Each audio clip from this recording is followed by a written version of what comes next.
It's the first official big legal day for President Yoon and his political future, with the first preliminary hearing on his impeachment trial taking place. We discuss more with a lawyer, Kim Ji-soo, this morning. Thanks for joining us. Thanks for having me. Let's first go over the focus of the first preliminary hearing. What is the hearing? Why is the hearing such a crucial step in handling the impeachment trial? Well, the first preliminary hearing will happen at 2 p.m. on this very afternoon, and this is not the main trial, but just a preparation step. It's about organizing key points and planning how the trial will proceed.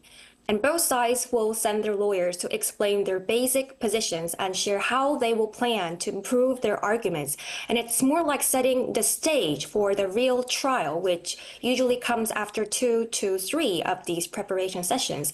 And these hearings are normally short, often less than an hour, and they help narrow down the issues so the trial can focus on what really matters. And this step is crucial since it makes sure both sides are focused on one single agenda, and it's like preparing a playbook before a big game to keep things smooth and fair. So it's more like a warm-up for the impeachment trial process. Now, it seems like President Yoon will not make himself president at the hearing, which is not a surprise, but that really shouldn't be a problem for this hearing, right? That's absolutely right. It won't be a problem. In this type of hearing, the respondent, President Yoon in this case, doesn't have to attend in person, and it's normal for the legal representatives to handle everything in the matter.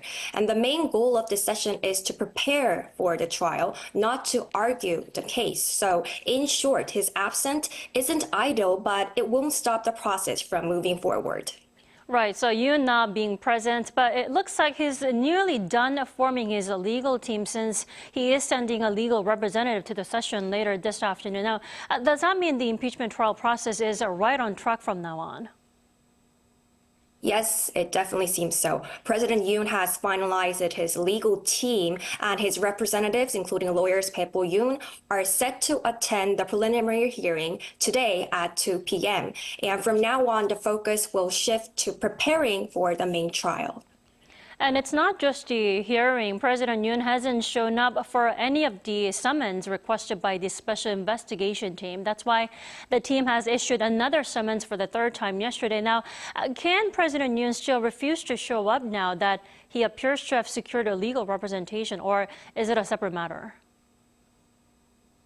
Yes, he can still refuse to appear even though he has legal representation. The summons for questioning and the impeachment trial is a two separate matter. The impeachment trial is handled by the Constitutional Court, while the summons come from the special investigation team working on criminal allegations. And having a legal team for the impeachment doesn't automatically mean he has to cooperate with the criminal investigation.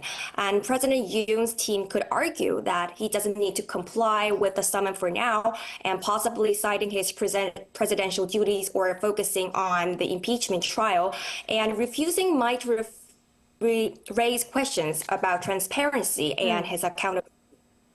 Well, on top of that, there are also speculations that an arrest warrant could be issued in the near future.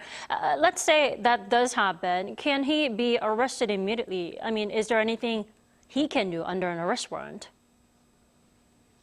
Well, if an arrest warrant is issued, President Yoon could technically be arrested, but this seems to be not the simple case.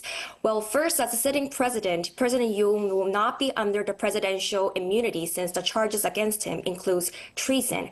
And once an arrest warrant is issued, there's not much he can do about it. He might try to challenge the warrant in court or delay the process by arguing legal status. However, but these tactics usually don't work for long, and the investigations and legal process will still move forward. And if he continues to ignore the summons, it will likely hurt his public image and make his positions weaker. And even some of his colleagues have criticized him for using delay tactics, saying that if he were still a prosecutor, he would have already issued an arrest warrant in a case like this.